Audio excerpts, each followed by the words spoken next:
LiLiCAST HR Meetup, uw podcast over passie op het werk en actualiteit en verschillende thema's binnen Human Resources. HR Meetup is een project gesponsord door Coworking Space Transforma Brussel. Ze hebben trouwens ook recent het Eco-Responsible label ontvangen.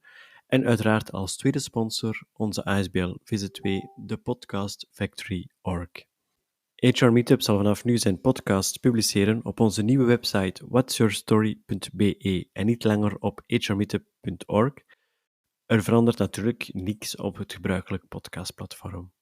Vandaag heb ik Tom Meyers, auteur van Futurize Yourself, aan de microfoon, of moet ik zeggen in tijden van corona aan de lijn. Hallo Tom. Bedankt, ik ben heel blij hier te zijn. Beste Tom, had jij een kinderdroom en wat is daarvan uitgekomen op vandaag? Wel, het bleek dat mijn kinderdroom kok zijn was. Dus dat hebben mijn ouders mij toch altijd verteld, vanaf dat ik kon stappen of praten, dat ik kok wilde zijn. En ik ben dat dan uiteindelijk ook gaan studeren. Maar ik heb mij altijd afgevraagd was dat wel waar? Want zelf kan ik mij eigenlijk niet herinneren dat ik een kinderdroom had. Ik heb er al langere tijd over nagedacht en ik weet het eigenlijk niet. Ik had dat niet. Maar ik heb altijd geloofd wat de anderen mij verteld hebben dat het was. En ik heb dat dan ook gevolgd totdat ik dan de eerste stage, dat was in het laatste jaar van de koksopleiding in Antwerpen. Het laatste jaar heb je 1 maand stage. Niet ervoor, maar de laatste maand. En dan kwam ik eigenlijk tot het besef dat ik daar helemaal niet van hield. En het was echt zo van, ja, maar nee, dit is zo'n kleine ruimte met mensen waar je altijd mee vastzit. En nee, dat lag mij eigenlijk niet. Dus ik ben dan ook nooit professioneel als kok aangesteld geweest. Ik heb gewoon als kelner ben ik dan begonnen, omdat ik vond van daar kon ik me veel beter in uitleven, met mensen omgaan en daar had ik veel meer vrijheid. En dat was echt zoiets van, oké, ik geloofde het eigenlijk niet meer dat ik altijd gezegd heb dat ik kok wou worden. Maar zelf, ik denk, nee. We zijn hier natuurlijk vandaag om te praten over jou en jouw projecten. Misschien kan je even toelichten van je kok-episode tot nu, wat je gedaan hebt, wat je hier eigenlijk vandaag komt vertellen. Ja, wat er eigenlijk gebeurd is, ik ben dan kelner geworden. Ik ben dan naar Engeland vertrokken, want ik wou mijn Engels wat bijschaven. En dan in Engeland heb ik eigenlijk zo voor mijn eerste keer thuis gevoeld. En ik was eigenlijk daar voor 3 maanden. En dan dacht ik van nee, ik wil blijven. Ik ben 8 jaar gebleven. Altijd in luxe hotels gewerkt als kelner. Ik heb ook reizen rond de wereld gedaan met de rugzak. 1 keer 9 maanden, 1 keer 7 maanden. Dan heb ik ook op een cruiseschip gewerkt als kelner en als wijnkelner. Vooraleer dat ik dan teruggekomen ben om te werken hier in België. En mijn eerste job was bij een wijnhandelaar, maar dat liep eigenlijk niet zo goed. En dan werd ik gecontacteerd door een van mijn kameraden toen. En die zei van, ja, maar Tom, waarom begin je geen charcuteriewinkel zoals ik? Terwijl ik dus 8 jaar de wereld rond gereisd heb, heeft hij een succesvolle charcuteriewinkel geopend, traiteur. En hij wou uitbreiden. En ik dacht van, oh man, dat is hier een geschenk uit de hemel. Hij gaat me helpen. Ze hadden een plaats in Mechelen waar ik wat ik kon overnemen en kon beginnen. En ik heb dat dan ook gedaan. Op 9/9/99 heb ik dat geopend. En 2 maanden later was ik depressief, suicidair. Ik zag het niet zitten. Het was zo net. En dat is eigenlijk zo heel typisch van mijn leven tot op dat moment, tot op rond de 30 jaar dat ik toen was. Ik heb die hele mooie momenten, zo echt zo van de geschenken uit de hemel. En dan enkele maanden later, plotseling zakt dat als een kaartenhuisje in elkaar. En weer al, dus op je 30ste, dan weer al zo, ja, ergens een crisis doormaken. En voor mij was dat de crisis te veel. Ik dacht van, als dit het leven is, dan wil ik het niet. Ik kon mij niet inbeelden een leven waar er geen vooruitgang was, waar ik me niet in verbeterde, dat ik elke keer maar, dat het tapijt onder mij getrokken werd en dat ik gewoon in een gat viel. Ik dacht van, als dit het is, ik wil het niet meer. Dat heeft geen zin. Dat is gewoon, het leven moet zin hebben. Als het geen zin heeft, dan wil ik het niet. Is dat eigenlijk een doel waar je 100% achter stond, dat je miste? Ik wist eigenlijk niet wat ik miste op dat moment. Ik had mij nooit in vraag gesteld. Ik ben een late bloomer, zoals ze dat noemen. Ik ben iemand die zeer laat eigenlijk opgroeide. Ik ben altijd een beetje achter geweest dan de anderen. En op dat moment heb ik mij nooit in vraag gesteld. Ik heb gewoon een weg gevolgd die mij ergens spontaan was aangeboden. Zo iemand zegt van, oh, wilde dit doen? Oké. Oh, wilde dat doen? Oké. Ik had geen richting. En plotseling, op 29, was dat eigenlijk niet meer mogelijk. Was dat blijkbaar in mij was er een conflict waar ik zelf niet uit kon. Maar gelukkig, ik ben hier nog altijd. Ik word nu 50 jaar dit jaar. Is er iets gebeurd van dat de persoon, de apothekeres van de straat, die mij geholpen heeft. En dat kwam eerst en vooral door met haar te babbelen. En dat was de eerste persoon in mijn leven waar ik ooit mijn problemen tegen verteld had. Dus ik had nooit mijn problemen aan iemand verteld. Ook niet de depressiviteit of de zelfmoordneiging heb ik. Dat weten mijn ouders pas sinds 2 jaar dat ik dat had, door het boek te lezen. Ik had hun wel gewaarschuwd, dat er dingen in stonden die misschien wel chockerend zouden kunnen zijn. Maar ik heb haar verteld wat mijn toestand, en zij is op een gegeven moment gekomen met een telefoonnummer en een naam, Eline Roetsaert, en dat is een astrologe in Schelde-Windeke. En ze zei van, zij gaat u helpen. En ik dacht, en ik heb het er ook zo gezegd, nee, wat kom jij nu af? Ja, dat is toch voor mensen die hopeloos zijn.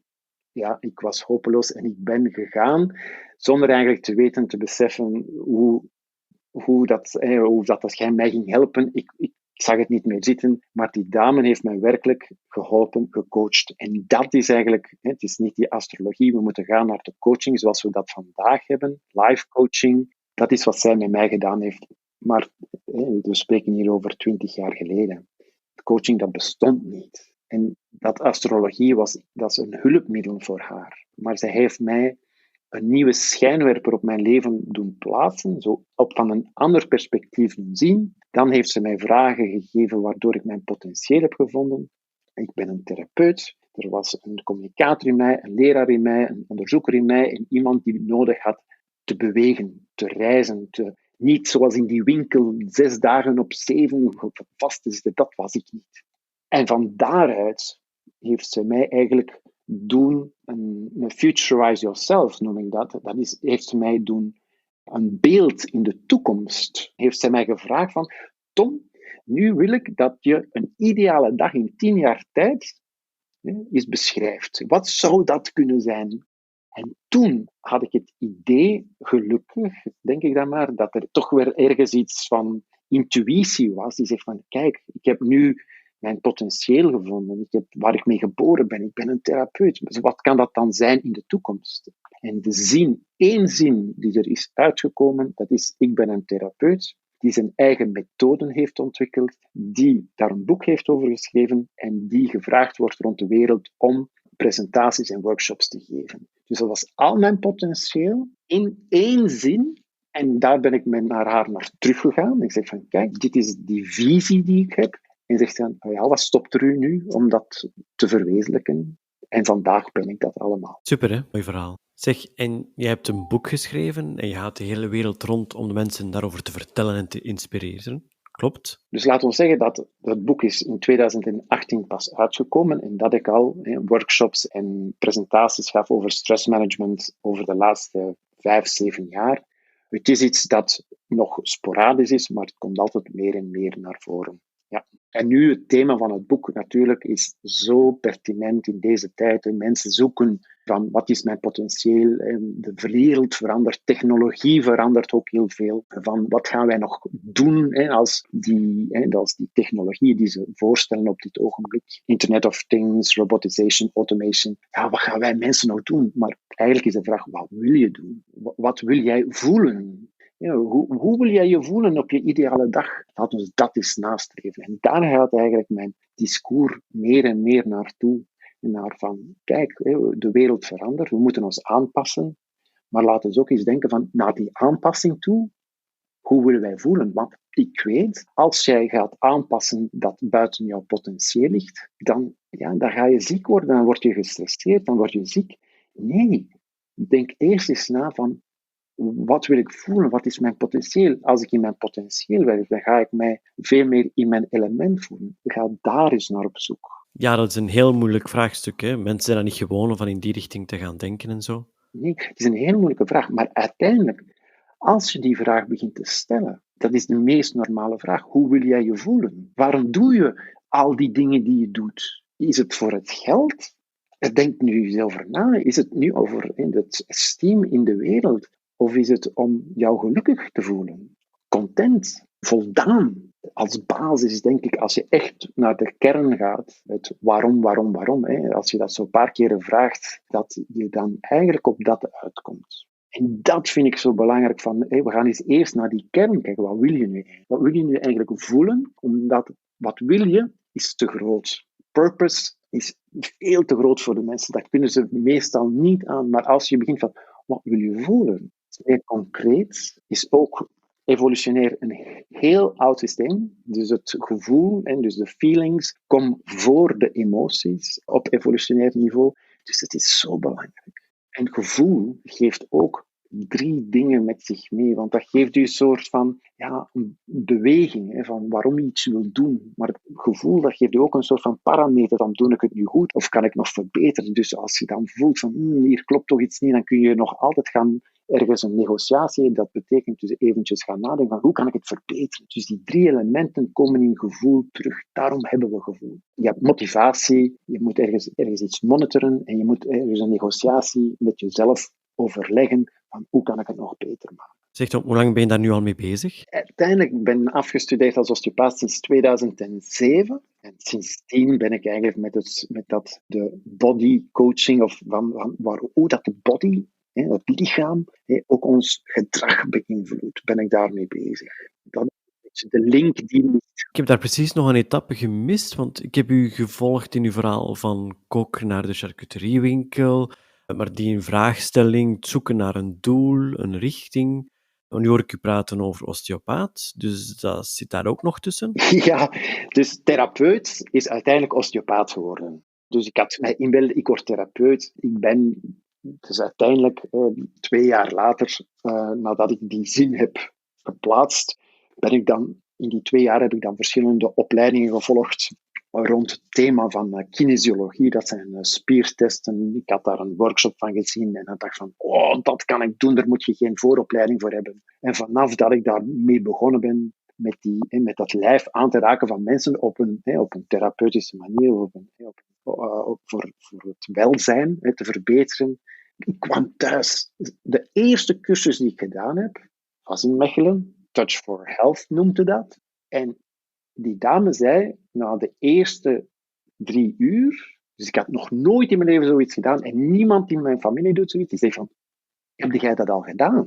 En ik zeg van, nee, maar dat voelt zo normaal aan, dat ik thuiskomen aan. En ik had nog nooit zoiets gedaan in mijn leven. Maar het was direct thuiskomen. Dus ik wist, hier moet ik mee verder. Zeg, en hoe ben je dan uiteindelijk op die keuze van osteopaat gekomen? Want je spreekt over die cursus die je hebt kunnen volgen, geen vooropleiding en zo. Maar hoe kom je er dan bij om die therapeut op dat vlak te willen gaan doen? Dat kwam eigenlijk dus door die opleidingen dan te gaan volgen en altijd maar meer en zin. En op de duur zag je van, maar dat is zo geweldig, dit deel van mensen te helpen op therapeutische manier, op de gezondheid. En zeg van, moet ik nu dokter worden? Ja, want dat was zo van, als dat mijn weg is, want je weet niet, ergens begin je aan iets, maar waar het eindigt, dat weet je niet. Maar je voelt van, ik moet hier meer mee doen. Ik wou ook een betere kennis hebben, een betere basis hebben van het menselijk lichaam, dat ik niet echt had meegekregen in die opleidingen. En ben ik terug naar Eline gegaan en dat was dan ook een goede kennis geworden op dat moment. En ik heb haar gevraagd van, maar waar moet ik hiermee naartoe? Moet ik arts worden? Want als dat zo is, ik had niet de financiële mogelijkheden, maar dat is met ergens van het potentieel dat je hebt, of met dat iets voor jou bestemd is, dan vind je het. Dus ik wist van, als dat mijn weg is, dan ga ik het vinden. Maar ze heeft heel gelijk gezegd nee. Dus het was de keuze tussen osteopathie en de Chinese geneeskunde. Was eigenlijk van, dat zijn de 2 velden waar jij eigenlijk tot jouw recht komt. En ik dacht van, er zijn heel veel mensen die Chinese geneeskunde doen, maar ik voelde mij daar, ik ben geen Chinees, ik voelde mij daar niet echt mee verbonden, maar ik was al wel geholpen door een osteopaat.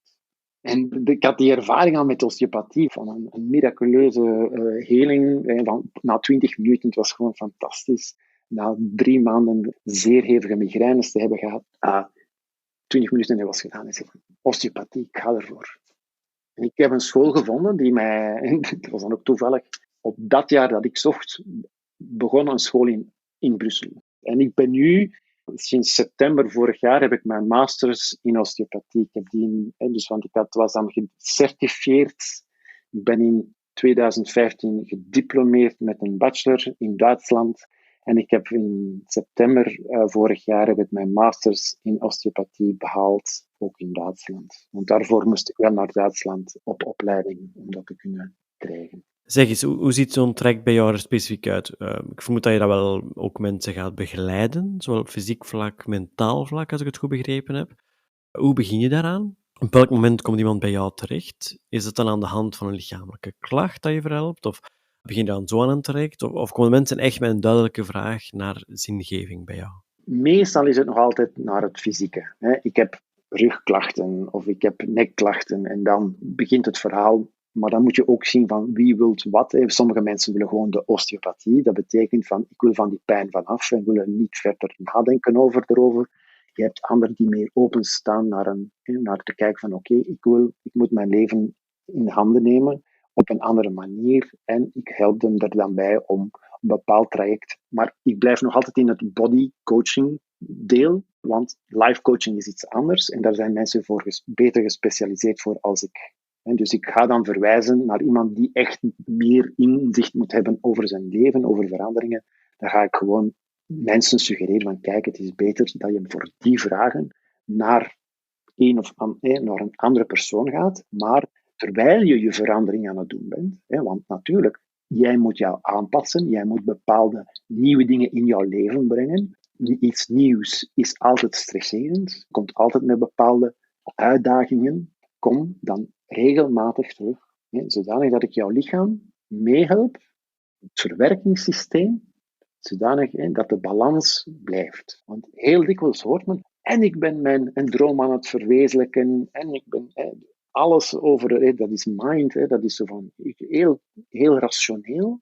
Maar mijn lichaam stelt me teleur. Ik heb pijn overal. Het volgt niet, ja. Het volgt niet. Nee, meestal zeg ik dan wel, je hebt misschien je lichaam niet meegenomen. Het is toch jouw lichaam die al die emoties, die gevoelens, die veranderingen moet doorgaan.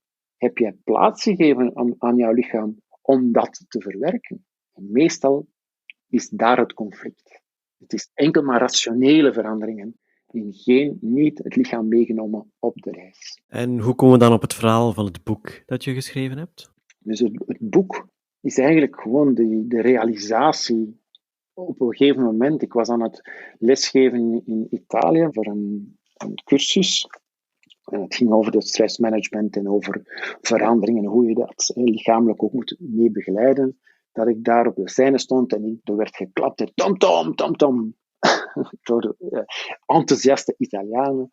En dat is ook plotseling dat moment waar je van stilstaat. Dat was waar je stilstaat en zegt van, my word, weet je nog Tom, in het jaar 2000 of in 1999 wou jij zelfmoord plegen. Was jouw leven niets waard, had jij geen doel, had je geen zingeving. En hier sta jij nu, andere mensen hoop te geven, een zin te geven, je wordt geapplaudisseerd, ze zijn blijkbaar content van wat jij zegt, van wie ben jij. En dat was zo het moment van, ik moet mijn verhaal eens opschrijven. Ik moet mijn verhaal opschrijven van, wat is er nu eigenlijk gebeurd? En waarom? En hoe ben ik eruit geraakt? En dat is het proces dat Futurize Yourself, Design Your Life on Purpose beschrijft. Want uiteindelijk, met retrospect kon ik een formule zien. Kon ik werkelijk zien van, dit zijn de momenten.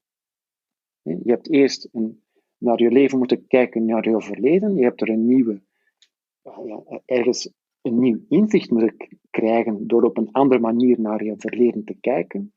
Dan heb je naar jezelf gekeken en van, oké, wie in mijn omgeving kijk ik naar op? Waarom komen de mensen naar mij toe? En wat heb ik al gedaan? Dat ik dacht van, als ik dit voor de rest van mijn leven kon doen. En die 3 vragen hebben mij eigenlijk naar mijn potentieel geleid. Van, ik heb dat geanalyseerd, samen met Eline geanalyseerd. En daar bleek dan mijn potentieel uit te komen. En dat in de toekomst geplaatst. Van, oké, als dit mijn potentieel is waar ik mee geboren ben, wat kan dat zijn als ik dat nu werkelijk ook waarmaak? En dus dat is het proces dat eigenlijk mij geholpen heeft te zijn wie ik ben vandaag en nog altijd. En dat gaat voor de rest van mijn leven zo zijn. En ik dacht van, ja, maar als ik dat kan, dan kunnen dat andere mensen ook. En ik denk dat vervelen van als een boek schrijven over een persoonlijke ervaring, dat ook is de boodschap is van, kijk, als ik het kan, dan kan ik hier misschien andere mensen ook mee helpen. En is iets dat eruit moest. Voilà. Ja, en dat was in 2018. Ja, dat is het. Dan is het boek uitgekomen. En ik ben nu bezig aan het tweede deel. Aan het tweede deel, ja. Ja,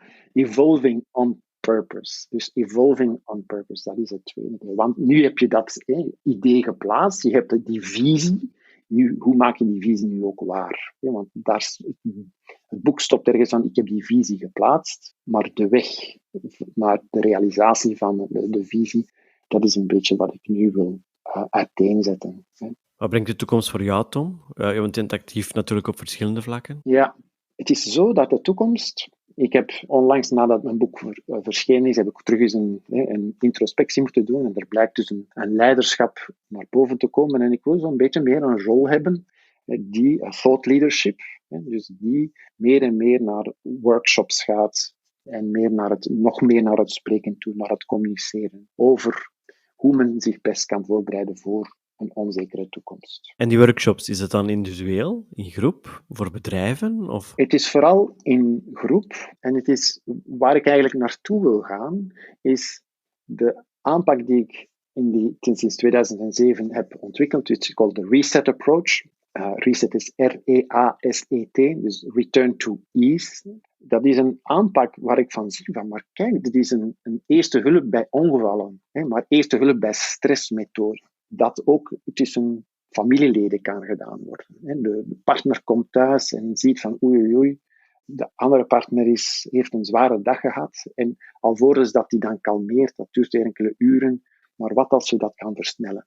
Wat als jij voor 15 minuutjes iets kan doen, dat eigenlijk het proces van het kalm worden op lichamelijke basis, dat je dat kan helpen. En daar wil ik eigenlijk naartoe gaan. Om dat meer te gaan bestuderen en ook meer te gaan verkondigen en te uit te spreiden. Dus de eerste hulp bij stress en verandering.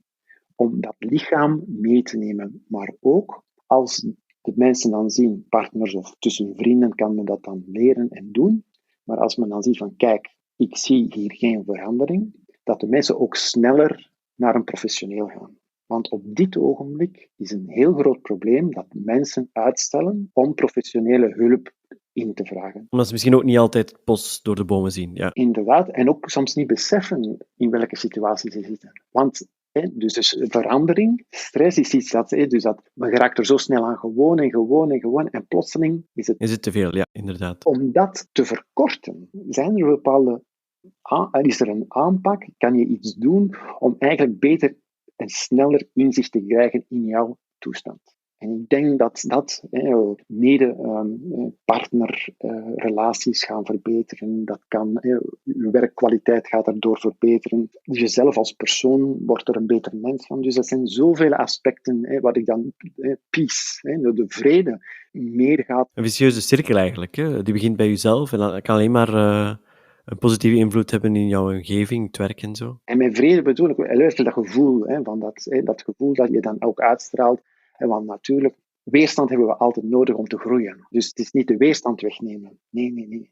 Maar kunnen omgaan met de weerstand en ook te kunnen onderscheiden van, dit is de weerstand van waar ik groei. Dit is de weerstand dat ik weet van, kijk, ik ben misschien niet op mijn goede pad. Het is heel belangrijk om te weten het verschil tussen deze twee. En men kan dat weten door te weten waar we naartoe gaan. Tom, ja, je inspireert natuurlijk heel erg. Hè? Ik merk bij mijzelf ook. Ik heb ook zin om bepaalde vragen aan mezelf te gaan stellen. En mij af te vragen of ik wel nog in de juiste richting zit. Dus ben ik wel nog goed bezig en zo.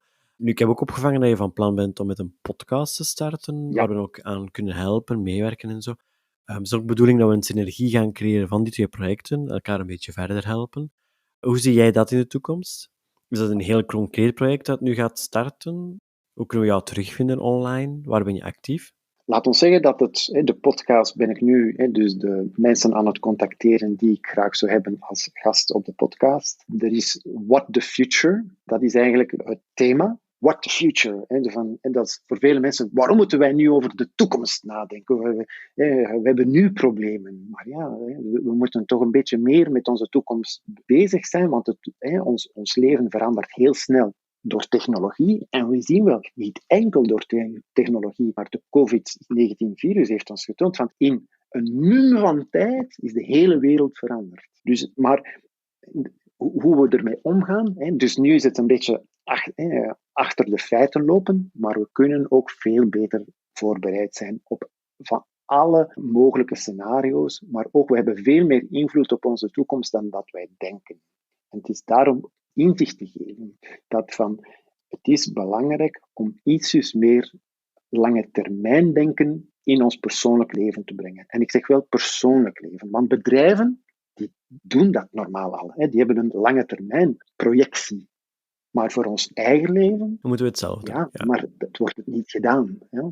Dus we moeten het zelf doen. Oké, Tom, heb je even heel concreet, heb jij een website? Meyerstom.com. Meyerstom.com. Dus na deze podcast hebben beluisterd en als we heel hard zitten, dan denken mensen, oké, we gaan naar die website en daar kunnen ze dan met jou in contact komen. Ja, inderdaad. Daar kunnen ze ook jouw boek verkrijgen? Het is eigenlijk Meyerstom.com is een website waar je alle andere websites van mij terugvindt. Dus het is zo, het gegroepeerd, de praktijk, het boek, de podcast zal er nog opkomen ook nog, maar ook de blog. Dus het groepeert alles en dan van daaruit, want mensen zijn soms geïnteresseerd in dit deel of dat deel en kunnen zich daaruit dan verder verdiepen in de andere elementen die ik kan aanbrengen. Tof.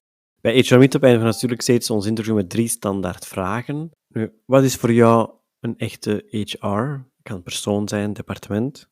Human resource, voor mij is dat werkelijk human resource. Dus vanuit het stressconcept, the demands are higher than the resources. Als de druk groter is dan de resources, dan heb je stress. Dus voor mij is het zo belangrijk dat in bedrijven en voor jezelf, dat je je human resources, dat je daarmee veel bewuster mee gaat omgaan. En dat iedereen is een individu.